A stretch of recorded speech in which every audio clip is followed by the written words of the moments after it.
যুক্তি তর্ক সঙ্গে অর্কই আপনাদের স্বাগত। আপনাদের সঙ্গে আমি অর্কপ্রভ সরকার। অগাস্ট মাসে বাংলাদেশে কি আর একটা গণ অভ্যুত্থান হতে চলেছে? কারণ 5ই অগাস্ট বাংলাদেশের গণ অভ্যুত্থানের বর্ষপূর্তি। বাংলাদেশের একটি প্রথম সারির দৈনিক আমার দেশ, তাতে একটি রিপোর্ট বেরিয়েছে।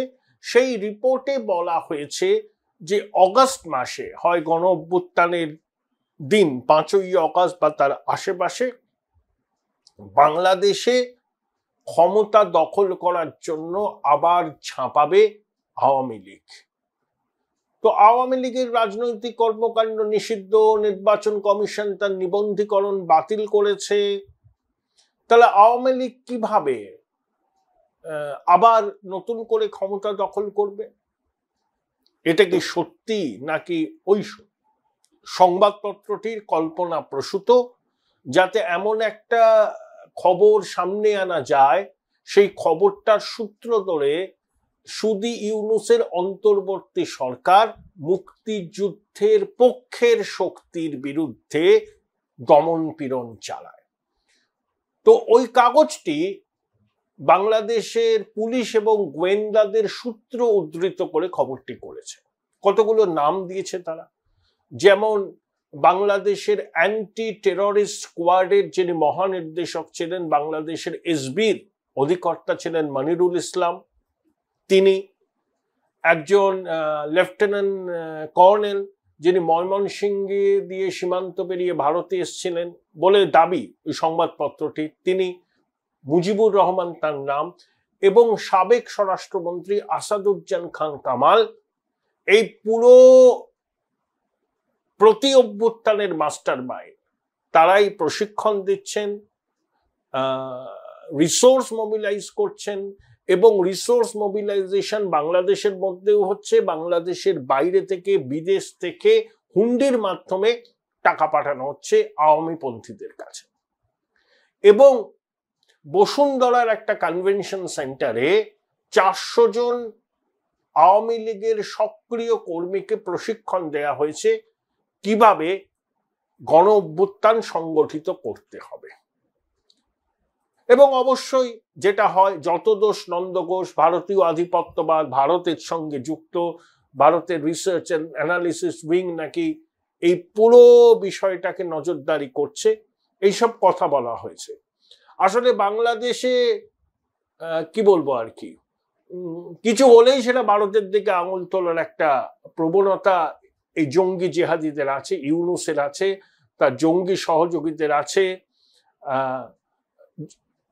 রাজাকারদের আছে, জামাতের আছে ইত্যাদি। এবং গোপালগঞ্জ দেখুন, এই যে জুলাই মাসের মাঝামাঝি সেনার ট্যাঙ্কে করে পালাতে হয়েছিল না ওই অভ্যুত্থানের নায়কদের, এমন প্রতিরোধের মুখে পড়েছিল। তারপর তো সেনা পুলিশ গোপালগঞ্জে নিদারুণ অত্যাচার করেছে, সেটা মানবাধিকার কমিশন গুলো বলেছে। কিন্তু গোপালগঞ্জ এখনো আওয়ামী লীগের দুর্ভেদ্য ঘাঁটি, এবং গোপালগঞ্জ যে আলাদা একটা জেলা, সেটাও নাকি ইউনূসের সরকার তার নাম বদলে অন্য কিছু করতে চায়। যে সুদি ইউনূস, মিথ্যাবাদী ইউনূস, সুদখোর ইউনূস, আন্তর্জাতিক খ্যাতিসম্পন্ন বাটপার ইউনূস মুক্তিযুদ্ধ বিরোধী শক্তি। বাংলাদেশেও এমন অবস্থা করেছে সনাতনী মাতৃশক্তি শাঁখা সিঁদুর পড়তে ভয় পাচ্ছে। শাঁখা সিঁদুর পড়লে তারা নিগ্রহের মুখে পড়ছেন তৌহিদি জনতার হাতে। আর ইউনূসের সরকার তো সর্ববিষয়ে ব্যর্থ। মববাজি রুখতে পারেনি, তোলাবাজি রুখতে পারেনি, সংখ্যালঘুদের উপর নিপীড়ন রুখতে পারেনি, বিনিয়োগ আসছে না, বস্ত্রশিল্প ধুঁকছে। এই প্রেক্ষিতে ইউনূস উপর, এই সরকারের উপর মানুষের বিশ্বাস চলে গেছে।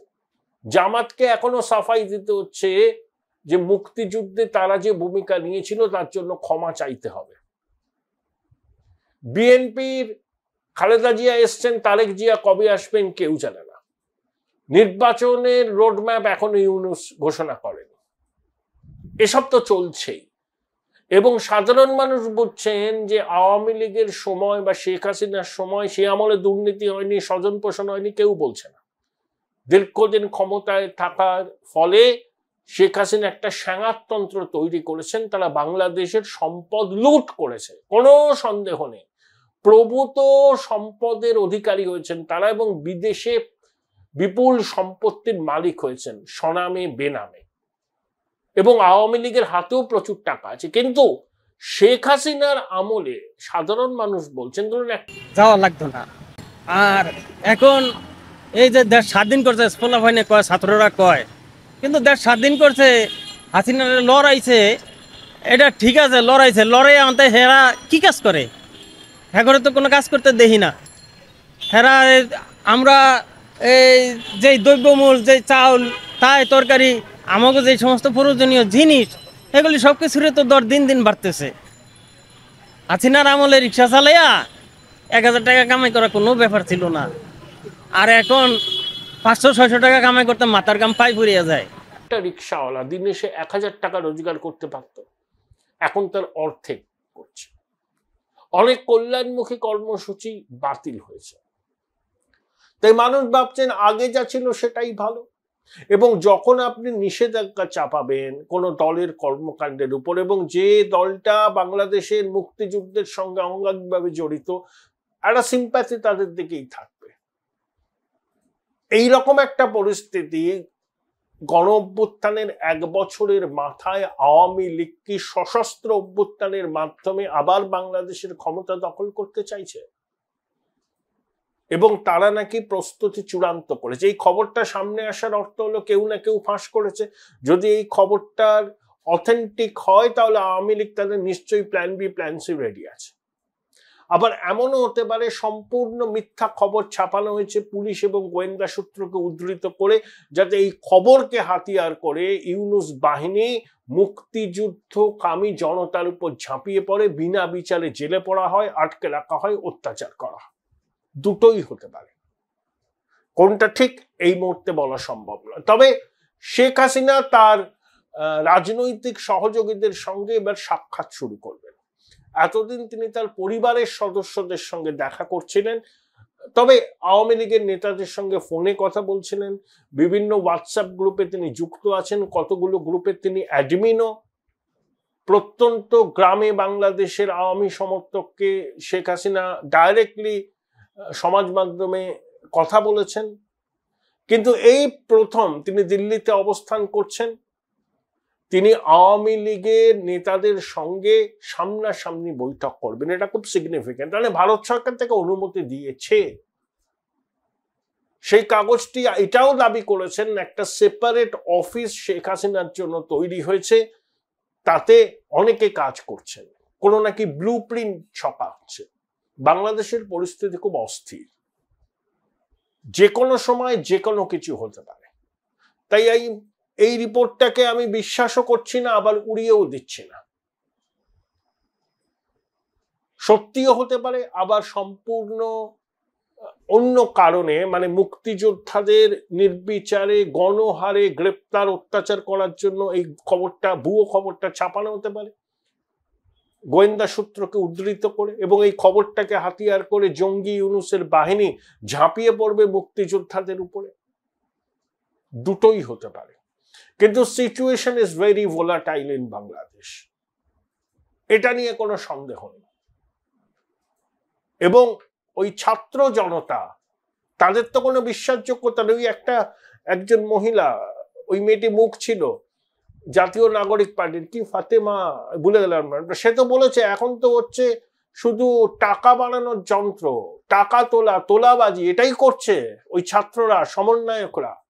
কোটি কোটি টাকা তারা তুলেছে, বিদেশে পাচার করেছে, খেতে পাতো না, বিদেশি গাড়ি নিয়ে ঘুরে বেড়ায়। যারা আওয়ামী সন্ত্রাস বা আওয়ামী তোলাবাজির বিরুদ্ধে সরব, তারা এই 1 বছর ক্ষমতায় এসে প্রভূত বৃত্তের অধিকারী হয়েছেন। কিভাবে হলেন? কি রোজগার তাদের? কোত্থেকে পেলেন টাকা? এই প্রশ্নটা বাংলাদেশের মানুষ করছে। তাই অদ্ভুত টালমাটাল অবস্থা।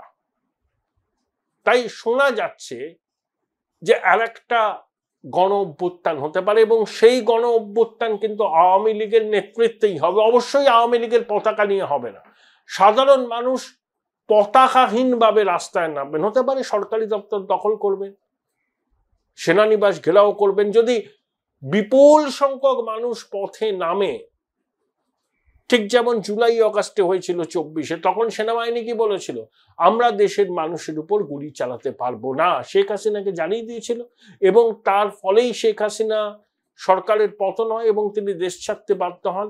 যদি বাংলাদেশের মানুষ কোনো দলীয় পতাকা ছাড়া এই সুদি ইউনূসের জঙ্গি শাহির বিরুদ্ধে পথে নামেন, তখন সেনাবাহিনী কি সুদি ইউনূসের কথায় তাদের উপর গুলি চালাবে? সেনাবাহিনী এরকম পরিস্থিতি হলে সেনাবাহিনীর ভূমিকাও কিন্তু আন্তর্জাতিক মহলের নজরে চলে আসবে। দেশবাসীর উপর তারা যদি গুলি চালায়, মানবাধিকার লঙ্ঘন, নিরীহ মানুষকে হত্যার দায় তাদের নিতে হবে এবং রাষ্ট্রপুঞ্জের শান্তিরক্ষা বাহিনীতে বাংলাদেশি সেনার আর কোনো কিন্তু স্থান হবে না। একটা যুগ সন্ধিক্ষণে দাঁড়িয়ে আছে বাংলাদেশ। আগামী কয়েকটা দিন ভীষণ ভীষণ গুরুত্বপূর্ণ এই উপমহাদেশের সার্বিক সুস্থিতির পক্ষে। Join Indian Institute of Hotel Management now. Right choice, right decision.